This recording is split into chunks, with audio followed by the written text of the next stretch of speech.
BX1 +. L'édito Fabrice Grosfilet.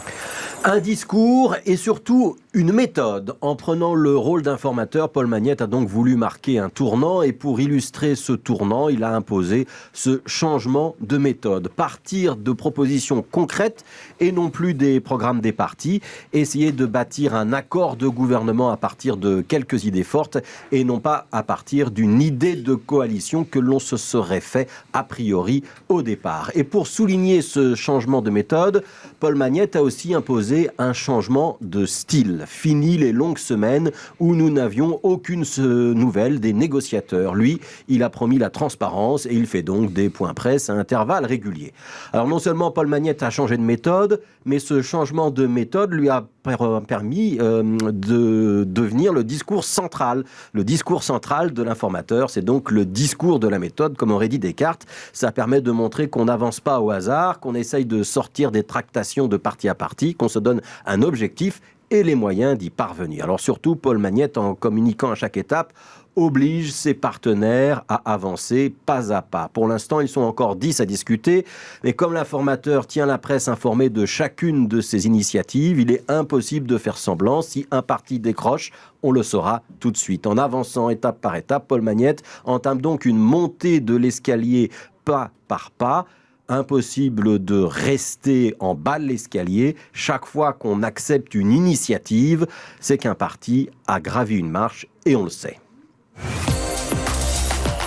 Alors bien sûr, monter une marche, ce n'est pas encore passer à l'étage au-dessus. Il y a loin de la coupe aux lèvres et encore plus loin du rez-de-chaussée au dernier étage ou de la nomination d'un informateur à la prestation de serment d'un gouvernement. L'avantage de cet escalier, avec la presse qui a l'œil dessus, c'est qu'on finira bien par voir qui accepte de monter et qui rechigne. Et c'est là toute l'astuce.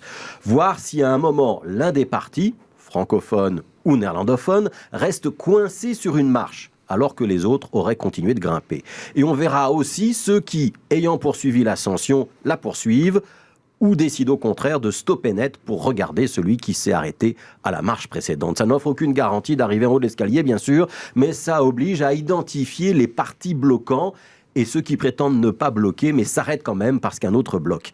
Ils devront alors assumer cette sentence, ils seront bloqués au milieu de l'escalier, non pas parce qu'ils seraient en désaccord avec les politiques proposées par l'informateur, mais parce qu'ils auraient peur de grimper tout seuls. Les partis flamands, ça se tient la main comme on se tient par la barbichette. Alors on le répète, cette montée des marches, c'est un festival de bonnes intentions, mais pas la garantie de décrocher la palme d'or de la meilleure négociation. Quand il a rédigé son discours de la méthode, d'ailleurs, Descartes avait prévu que c'était juste une introduction à un ensemble de 3 traités scientifiques. Et le sous-titre de cette introduction, c'était « Pour bien conduire sa raison » et chercher la vérité dans les sciences. Si on avait déjà la raison et la vérité dans ces négociations gouvernementales, 5 mois après les élections, on n'aurait pas perdu notre temps.